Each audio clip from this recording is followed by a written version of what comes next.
Hello everyone, কেমন আছো সবাই? আশা করি সবাই খুব ভালো আছো। আজকে হচ্ছে 11 তারিখ, আমরা কলকাতা যাওয়ার ঠিক আগের দিন। আজকেই লাস্ট ডে আমাদের এখানে, মানে এই বাড়িটাতে। আর আজকে আমি দুপুরে বানিয়ে নিচ্ছি দেখো পোলাও। এখানে আছে বাসন্তী পোলাও, আর এখানে মেয়ের জন্য আমি খাবার করে নিলাম।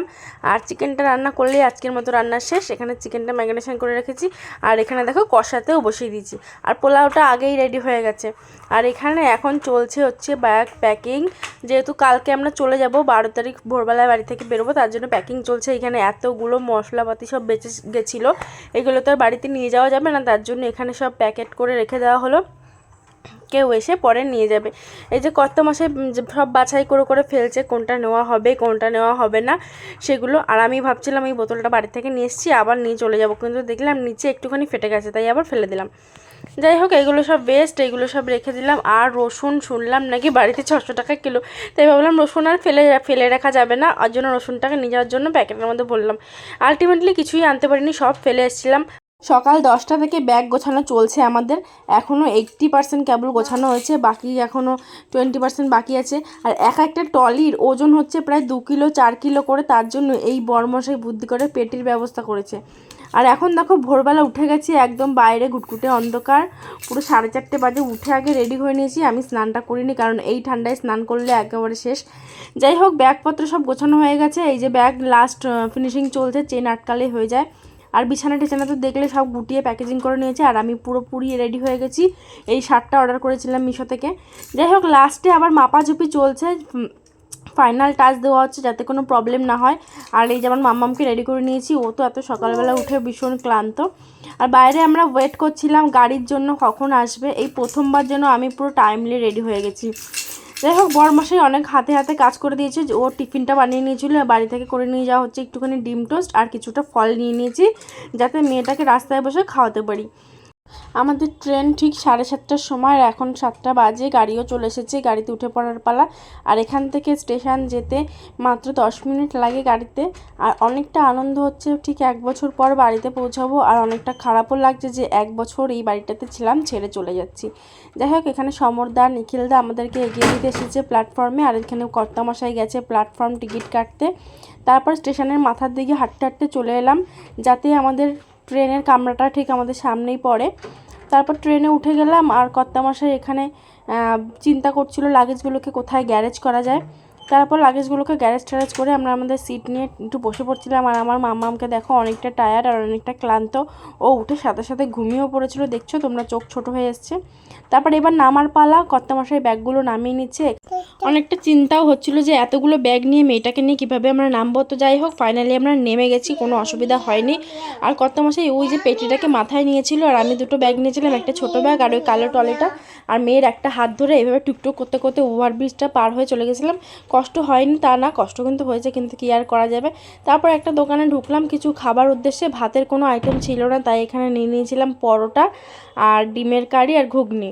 তো ঘুগনিটা খুব খারাপ ছিল, তাই আমি কর্তামশাইয়ের কাছ থেকে ডিমের কারি দিয়ে 2টো পরোটা খেয়ে নিয়েছিলাম, আর বড় মশাই খেয়েছিল 3টে পরোটা। তারপর এখান থেকে আমরা বেরিয়ে পড়লাম। এই ধাবাটার স্পেসটা এতটাই ছোট যে ব্যাগগুলো রাখার কোনো জায়গা হচ্ছিল না, বাইরে ব্যাগগুলো রেখে এসেছিলাম, খালি মনে হচ্ছিলো হারিয়ে গেল না তো, কেউ নিয়ে গেল না তো, এই করে করে দেখছিলাম। আর আমার মেয়েটা এতটাই দুরান্ত, মানে বাইরে এসে এতটাই দুষ্টুমি করছিল, ঠিক করে খেতেও পাচ্ছিলাম না, অনেকটা সময় এখানে কাটিয়ে ফেলেছিলাম। যাই হোক, ধীরে সুস্থে খাওয়া দাওয়া সেরে নিয়ে চলে গেলাম অটোর উদ্দেশ্যে। আর অটোতে উঠে যে এত ঘুম পাচ্ছিল সে কি বলবো, দুজনকে দেখো টায়ার্ড, আর মামুনিকে বসেছিলাম মাঝখানে। তারপর যেতে যেতে একটু ঘুমিয়েও নিয়েছিলাম 2 মিনিটের মতো। ঘুম ভাঙতেই দেখছি বাইরে এত সুন্দর দৃশ্য, এত সুন্দর পরিষ্কার রাস্তাঘাট, আর এত সুন্দর ফ্লাওয়ার, তার জন্য একটু ক্যাপচার করে নিলাম। আর দেখো সবাই আমরা কত ক্লান্ত। আর যাই হোক, এবার পৌঁছে গেছি এয়ারপোর্টে, কখন যে পৌঁছে গেলাম টেরও পেলাম না।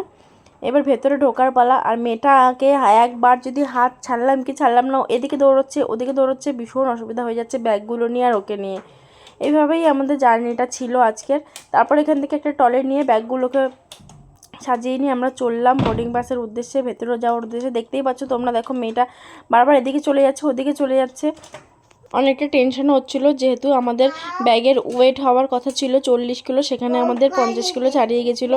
যাই হোক, মনের মধ্যে অনেকটা ভয় ভয় নিয়ে এগোলাম, কিন্তু কোনো অসুবিধা হয়নি, সব ঠিকঠাকভাবেই হয়ে গেছিলো। আর এখানে যে দাঁড়িয়ে গেছি আমরা বোর্ডিং পাস করার জন্য, সব কিছু ঠিকঠাকভাবে হয়ে গেল। আর আমার মেয়ের দুষ্টুমিটা যদি তোমাদেরকে একবার দেখাতে পারতাম। এই যে আমাদের ব্যাগগুলো চলে যাচ্ছে, টাটা বাই বাই করে দিলাম। এবার আমরা ভেতরের দিকে হেঁটে হেঁটে চলে গেলাম। আর এই যে আধার কার্ডটা কর্তামশাই একবার আমার কাছে দিচ্ছে, একবার নিজে নিচ্ছে। আর এই যে মেয়েটাকে সামলাতে যে আমার এত অসুবিধা হচ্ছে সে ভাবা যায় না। এতদিন ফাঁকা ঘরে ছিল, বুঝতে পারিনি যে এত, এখন রাস্তায় বেরোনোর পর ও যে এত ছন্নছাড়া সেজে কি বলবো। আর এখানে আসলাম, দেখলাম পুরো ফাঁকা, আমরাই সবার প্রথমে চলে এসেছি। তো এখানে কিছুক্ষণ বসলাম, কিছুক্ষণ বসার পর একটু রিলস বানালাম। এই যে কর্তামশাই ভিডিও শ্যুট করে দিচ্ছিলো, দু একটা রিলস বানালাম। তারপর ওই যে দেখো মেয়ে কোথায় চলে গেছে, দেখো তোমরা একটু, ওকে দেখাও যাচ্ছে না যে ও এতটা দূরে চলে গেছে। তারপর ওর পাপা গেল, ওকে ধরে নিয়ে আসলো। তারপর কিছুটা সময় ওকে একটু খাওয়ানোর চেষ্টা করলাম। ওই যে তোমাদেরকে বললাম বাড়ি থেকে ফল নিয়ে এসেছিলাম, ছোটো ছোটো টুকরো করে, আপেল আর কিছুটা আঙুর ফল। তো সেটাই দিয়েছিলাম ওকে, কিছুই খেলো না, আবার প্যাকেট করে রেখে দিলাম। আর বললাম যে ডিম টোস্ট নিয়ে এসেছিলাম, সেটাই একটু দেওয়ার চেষ্টা করছিলাম। আর এতটা দুষ্টুমি করছিল, ওই জন্য একটা ফোন দিয়ে কার্টুন চালিয়ে বসেছিলাম। আধা ঘন্টা 1.5 ঘন্টার মতন এইভাবে চুপচাপ ছিল। তারপর আবার জেকে সেই, আর জুতো মুতো খুলে ফেলে কোথায় রেখে দিয়েছি ওই জানে। একটু খাওয়ানোর চেষ্টা করলাম, 2-1 গাল খেলো, তারপরে আবার যেরকম ছিল প্যাকেট করে রেখে দিলাম। এইভাবেই ছোটাছুটি করতে করতে 2-2.5 ঘন্টা এখানে বসেই কাটিয়ে দিলাম। তারপর 3টে বেজে গেল, আমাদের ফ্লাইটের টাইমও হয়ে গেল। এইবার ধীরে ধীরে লাইন দিয়ে আমরা ভেতরের দিকে যাচ্ছি আর কি, ফ্লাইটে ওঠার উদ্দেশ্যে। আর মেয়েটা তো ঘুমিয়ে গেছে, অনেকটা ওঠানোর চেষ্টা করলাম অনেকক্ষণ ধরে, কিছুতেই উঠছে না। তো এইটা হচ্ছে কোচি এয়ারপোর্ট, এখান থেকে আমরা যাব হচ্ছে চেন্নাই, সেখান থেকে ফ্লাইট ধরে যাব আমরা কলকাতা। যখন আমরা বাড়িতে থাকি তখন কত ঘুম পাড়ানোর চেষ্টা করি, কিছুতেই ঘুমায় না। যখন ওর সাথে বাইকে করে কোথাও যাই বাজারে বা মার্কেটে, তখনও ঘুমিয়ে পড়ে। আর আজকে রাস্তায় বেরিয়েছে, এখনও ঘুমিয়ে পড়েছে। পুরো ট্রেনটাতে ঘুমোতে ঘুমোতে এলো, আর এখনও দেখো পুরো ঘুমিয়ে আছে। যাই হোক, ভেতরে দেখছো কতটা জাম। তারপর আমাদের সিটটা খুঁজে নিয়ে বসে পড়লাম। তারপর অনেকটা খোঁচাখুচি করার পর মেয়েটা উঠে গেল। আর এই যে কর্তামশাই লাগেজগুলোকে ঠিক জায়গা মতো রেখে দিল। আর এই যে মামনি উঠেছে, দেখো কতটা হাইট ছাড়ছে। তারপর কি বিরক্ত সেজে তোমাদের কি বলবো, চুল খুলে ফেলছে, একবার এটা ধরছে ওইটা দিচ্ছে। তারপর এখানে টাইম পাস করার জন্য কিছুটা ম্যাগাজিন ছিল, সেইটা দিয়ে বসিয়ে রেখেছিলাম। একটু জলও খাইয়ে নিলাম। আর এই দেখো ব্যাগে করে এগুলো বার করতে গিয়ে জলের বোতল দিল, একটা চেন ফরাত করে ছিঁড়ে গেল। কি আর করা যাবে, এভাবেই চলে আসলাম বাড়িতে। আর এদিকে দেখো আমাদের ফ্লাইট ছাড়ার সময় হয়ে গেল, ছেড়েও দিয়েছে প্রায়। আর প্রথম অনুভূতি অনেকটা আনন্দ হচ্ছে। আর সবাই বলে যে ভয় লাগছে, আমার কোনো ভয়টয় কিছুই লাগছিলো না, আমার অনেকটা আনন্দ লাগছিলো। এই যে দেখো মেয়েটাকে ম্যাগাজিন দিয়ে বসিয়ে রেখেছিলাম, আরও ম্যাগাজিনগুলো ছিঁড়ে পুরো টুকরো টুকরো করে 12 দুগুণে 24টা বাজিয়ে দিচ্ছে। তো গাইজ এখন 3:15 মতন বাজে, আর আমাদের ফ্লাইট ছেড়ে দিয়েছে। আমরা এখন মাঝ আকাশে উড়ছি, অনেকটা আনন্দ হচ্ছে। শুধু মনে হচ্ছে কখন বাড়িতে গিয়ে পৌঁছবো। যাই হোক, এই যে আমাদের ফ্লাইটটা এখন ল্যান্ড করলো চেন্নাইতে। তারপর মেয়েটার পেয়েছিল খিদে, আর বাড়ি থেকেই এই যে ম্যাগিটা নিয়ে এসেছিলাম, এটা একটু এখান থেকে গরম জল নিয়ে করে খাওয়ানোর চেষ্টা করছিলাম। 2-3 চামচ খেলো, বাকিটা ওর পাপা খেয়ে নিল। তারপর এখান থেকে উঠে গেলাম বাসে করে চলে গেলাম ফ্লাইটের উদ্দেশ্যে। কন্যাটা আমার এতটাই বদমাইশি করছে, যাকে পাচ্ছে তাকে তার গায়ে হাত দিচ্ছে, ব্যাগ টেনে ধরছে, চুল টেনে ধরছে। যাই হোক, এইভাবেই আমরা ফ্লাইটের মধ্যে উঠে গেলাম দ্বিতীয় ফ্লাইটে কলকাতা যাওয়ার উদ্দেশ্যে। আর এদিকে দেখো সূর্যটাকে দেখে মনে হচ্ছে যেন সমুদ্রের পাড়ে আছি।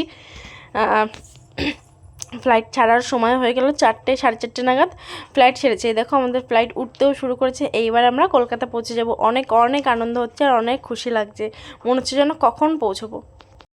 আর মাঝ আকাশের থেকে নিচের দৃশ্যটা ঠিক এমন ছিল, খুব সুন্দর লাগছিলো দেখতে।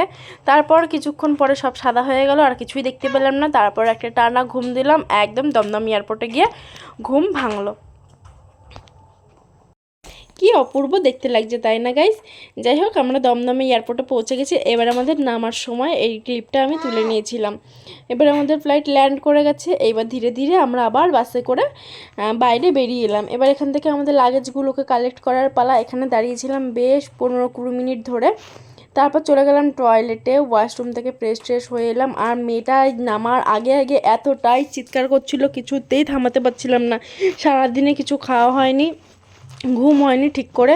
তারপর এয়ারপোর্টে বসেছিলাম প্রায় 1.25 ঘন্টার মতো, গাড়ি পাচ্ছিলাম না। তারপর একটা গাড়ি পেলাম ফাইনালি, আর পৌঁছে গেলাম এই যে আমাদের বাড়ি।